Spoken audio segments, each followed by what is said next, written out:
बिस्मिल्लाहिर्रहमानिर्रहीम। हमारे आज के सबक का उन्वान है असनाफ़े अदब नसर व नज़म बराए जमात 11वीं आगा खान बोर्ड।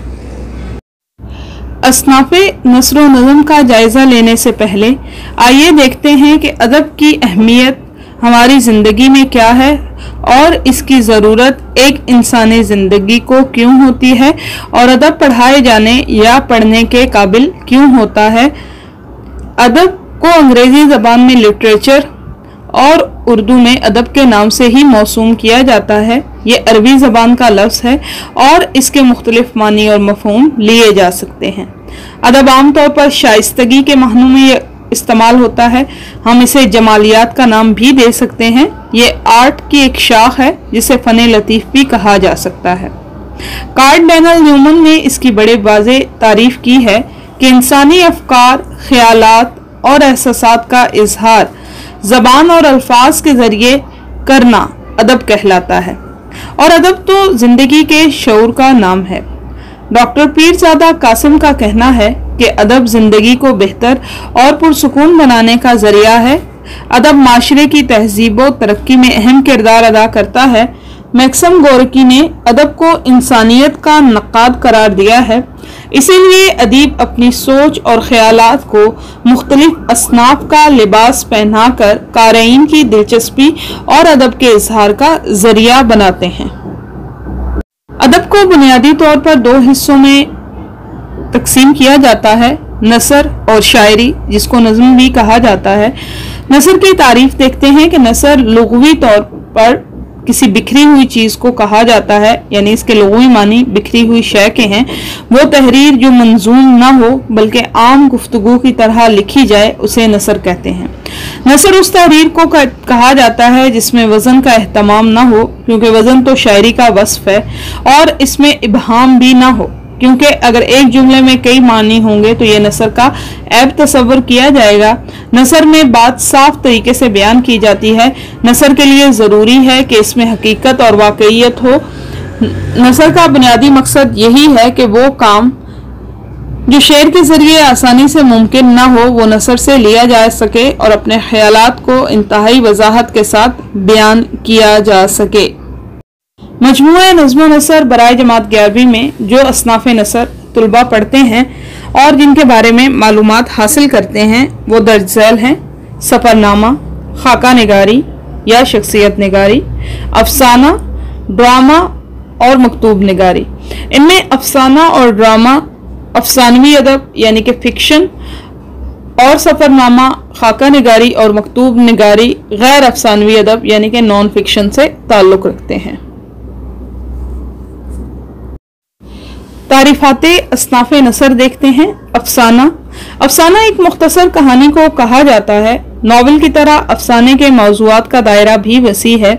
अफसानों में समाजी मसाइल और इंसानों की ज़हनी जज्बाती उलझनों की तर्जुमानी की जाती है। अफसाना निगार अपनी तहरीर में ज़िंदगी के पेचो खम, नासूदगी, रंजो गम, तबकाती कशमकश, अदम रवादारी, रंगो नस्ल की तफरीक, गुर्बत व अफलास, जुल्म सितम, नाइंसाफ़ी जैसे मसाइल का रोना रोता है।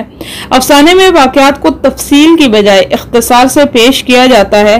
प्लॉट, मंजर निगारी, मुकालमा निगारी और किरदार निगारी इसके अज्जाए तरकीबी हैं।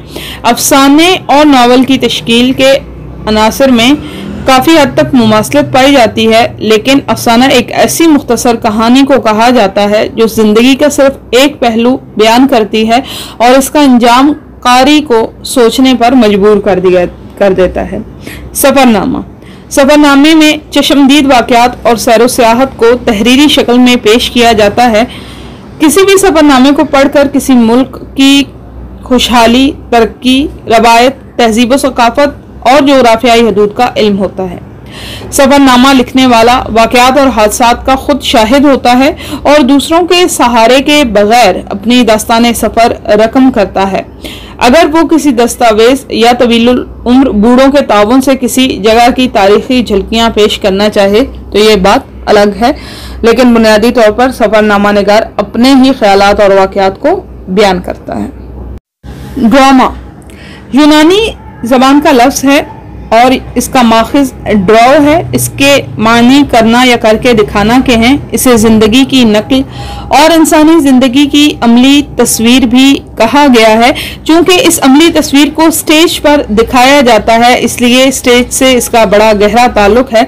इसकी सही तारीफ ये बनती है कि ड्रामा एक ऐसी सिन्फ है जिसमें जिंदगी के हकायक को नकल के जरिए स्टेज पर उभारा जाता है, या इसको यूं बयान किया जा सकता है कि अल्फाज को अमल के जरिए पेश करना ड्रामा कहलाता है। ड्रामा आलमी अदब में एक इम्तियाजी मकाम रखता है और फनून लतीफ़ा की कदीम तरीन शक्लों में से है। कहा जाता है कि ड्रामे की तारीख 2000 साल पुरानी है। यह भी कहा गया है कि ड्रामे का वजूद दुनिया के वजूद के साथ साथ हुआ। वहशियों का जंगलों और पहाड़ों में लिबास और आराइश से बेनियाज होकर आग रोशन करना, नाचना, गाना और अपनी बोलियों में आवाजें निकालना ड्रामा ही था और उनके हालात और जिंदगी और उनके वक्त का आईनादार था। खाका निगारी ये एक ऐसी सिन्फ है जिसमें किसी शख्स के हकीकी खदोखाल कारीन के सामने तहरीरी शक्ल में पेश किए जाते हैं। खाका निगारी में एक जीती जागती हकीकी तस्वीर और शख्सियत की दिलकश और दिलचस्प पैराए में तस्वीर कशी की जाती है।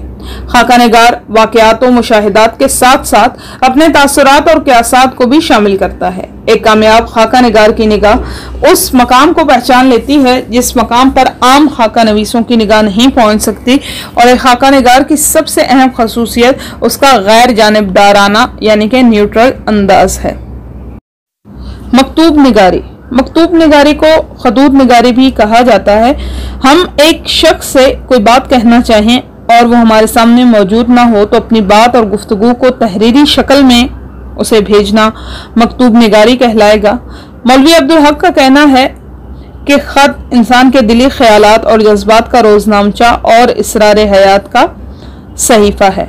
मकतूब निगारी अदब की एक कदीम सिन्फ है, मगर ये एक अदबी शान और मकामों मर्तबे की हामिल कब होती है, इस बारे में डॉक्टर सैयद अब्दुल्ला का ख्याल है कि खतूत निगारी खुद अदब नहीं, मगर जब उसको एक ख़ास माहौल, मकाम और मिजाज और इस्तादाद हासिल हो जाए तो वो अदब बन सकती है। जहाँ तक उर्दू का ताल्लुक है तो इसमें खतूत नवीसी का दामन बहुत वसी है और खतूत नवीसी की रवायत इतनी तवाना है कि बजाते खुद ये एक सनफ़े अदब की हैसियत इख्तियार कर चुकी है, और इसकी सबसे बड़ी मिसाल गालिब के खतूत हैं।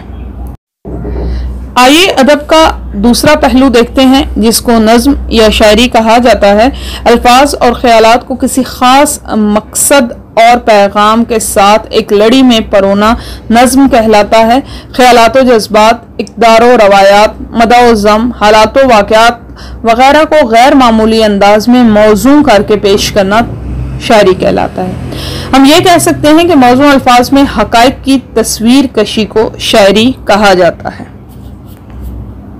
मजमूए नज़्म नसर बराए जमात 11वीं में असनाफ़े नज़्म में गज़ल को शामिल निसाब किया गया है। आइए गज़ल की तारीफ और इसकी वजाहत देखते हैं। इसके लुग़वी मानी औरतों से बातें करना या फिर औरतों के मुतल्लिक बातें करना है।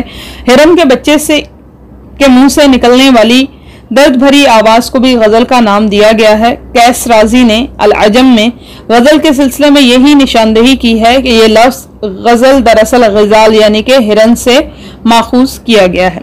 गजल एक ऐसी सिन्फ़े सुखन है जो चंद अशार पर मुश्तमिल होती है। इसका हर शेर हम काफिया और हम रदीफ होता है।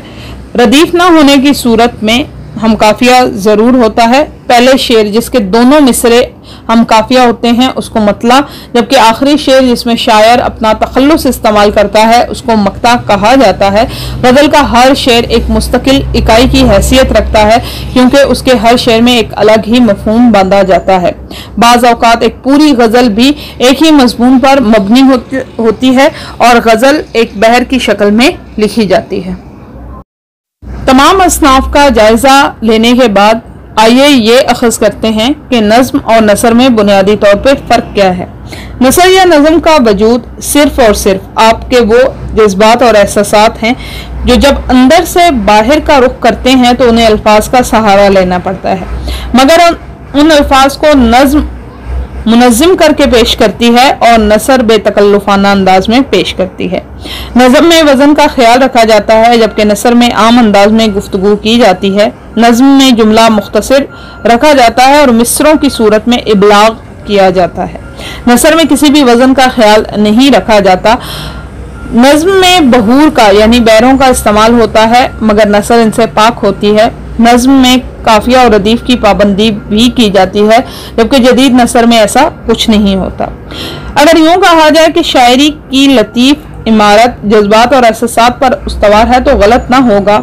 इंसान के अंदर छुपे जज्बात और एहसासात जब अल्फाज का रूप धारते हैं तो हमें एहसास होता है कि कहने वाला अपने अंदर की बात का इजहार कर रहा है। बस यही अल्फाज अगर जरा ढंग से किसी रब्त में बगैर किसी रब्त के लिखे जाएं तो इसे इस्तिलाह में नसर, और अगर इन अल्फाज को किसी खास रब्त और वज़न के कालिब में ढालकर पेश किया जाए तो ये अल्फाज शेर कहलाते हैं। और यही नज़्म और नसर का बुनियादी फ़र्क है। आपकी समाअतों का बेहद शुक्रिया।